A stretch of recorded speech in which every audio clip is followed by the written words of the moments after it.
Here is a photo. It's an AI photo, but it has basically all the things that you're going to need on your altar. So first thing you see is that white tablecloth. Okay. You see the candle, the fresh flowers, the water and the spirits, right? Those are your libations. Again, the spirits here. You've got your fresh food, whatever you're going to serve them. There's also cigars. For instance, if one of your ancestors smoked a specific brand of cigar, or if they drank a specific kind of alcohol, or if they wore a specific kind of perfume, or liked a specific kind of candy. You see candies there too. If they prepared their food in a specific way, if they had a specific dish or anything like that, anything that is specific and unique to your ancestors, you want to keep it on your ancestral altar. You want to make sure that your altar is in a place where it will not be disturbed. You don't want to have it in a place where there's a lot of traffic, and you don't want to put it in your bedroom. We do not sleep with the dead people in our bedrooms, okay? So we want to make sure they're separate in a separate part of the house. Using your intuition, your discernment, your relationship with your ancestors will determine whether or not they want a sunny room or a darker room, whether they want to be high up in a high table or lower to the ground. All of that is dependent on your ancestors. You can also keep family heirlooms, keepsakes, your family Bible, things like that on your altar. You're going to want to, whatever items you use, cups and utensils and, glasses, china, whatever that you use on your ancestral altar, you want to make sure that you leave it for your ancestral altar. Do not eat or drink out of the dead people's things, okay? Make sure that the only photos that you have on your ancestral altar are pictures of those who are no longer with us. We do not want living people on an ancestral altar. So if that means that you have to cut a picture or make a duplicate or something. Also, another thing that you don't see here, let me see if I can try to get out of the way. You see the cigars there and just other things. But another thing that you don't see here is like a little book. So for most of us, especially if we're African American, we don't have the names of our ancestors at our fingertips. We know grandma, great-grandma, maybe great-grandma, but beyond that, we don't know. So we write down the names of those ancestors that we know, and then we leave space for those who we don't know. Even when we're pouring libations, we always want to make sure that we're greeting the ancestors of the light who don't know. Whose names we don't know, ancestors known and unknown. So yeah, this can be set up in whatever configuration best suits you, whatever feels right. You can also keep your spiritual tools on this altar if you want.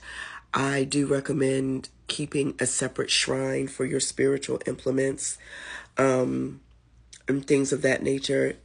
I like this type of altar specifically for your blood ancestors. This is a hoodoo altar, and this is what we do. Let's see. So when you're cleaning your altar, or when you're tending your altar hygiene, you want to make sure that you douse your candles. You douse them. Either pinch them closed or get a douser. It's like it has a long stick with like a little bell-shaped thing on it, and that's what you snuff. It's a candle snuffer. It snuffs the candle. Never ever blow out your candles. Whatever you prayed, whatever spell work you did, you blow it out. You blow it out. So we always snuff the candles. We refresh the alcohol and the food every few days, depending on how long they say to leave it down. Generally, if they don't say anything, I think 2 or 3 days is long enough. When you're done with the food, you want to make sure that you put it in a paper bag because that is a natural decomposing thing. And you want to make sure that you offer that food back to nature, either at the crossroads or at a river or in a wooded forest, preferably a specific tree if you're going to like throw it in the forest. A specific tree is where you want to have your specific tree. And what else?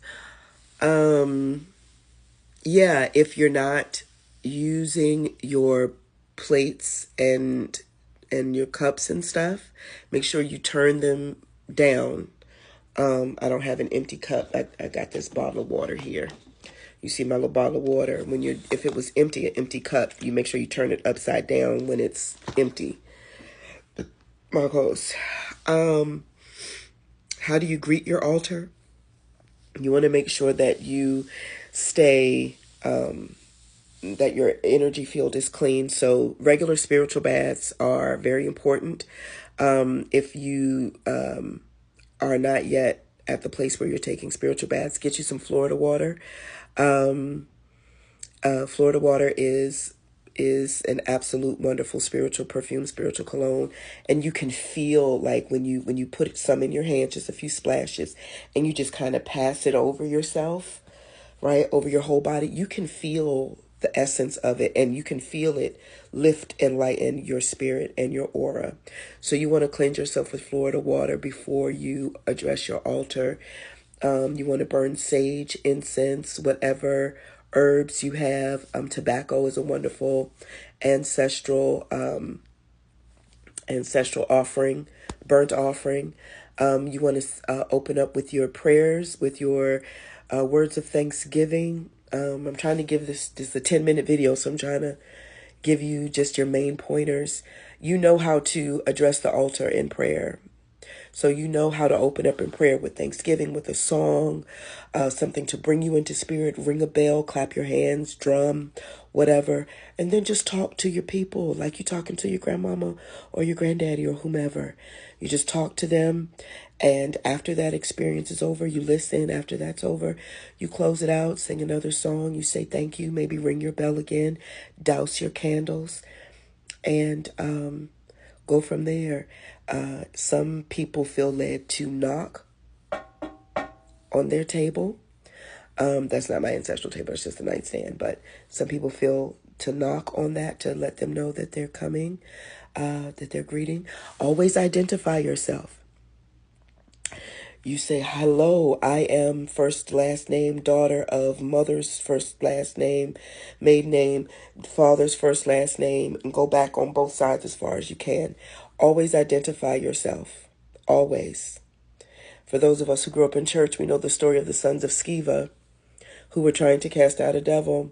And the devil spoke back and said, Jesus I know and Paul I know, but who are you? And that's the spiritual principle, that you need to identify yourself as the child of these specific ancestors, and these are the ones that I'm calling on. Call on your ancestors' names, pray, dance, sing, whatever. They may invite you to eat with them, so make sure the food that you give them tastes good. They may ask you to cook food that you don't eat no more. So make sure you have dedicated pots and pans. If you vegan, your ancestors ain't vegan. They're going to want some meat. If you don't eat pork, your ancestors ate pork. They're going to want some pork. So if that's the case, have dedicated pots and pans, dedicated silverware, dedicated everything just for the ancestors. Oh, I think I gave you a very brief, quick rundown. This is actually something I'm going to be turning into a course. Well, I've turned it into a course. I just need to launch it. But yeah. If you have any more questions, let me know. Let me know. Mwah.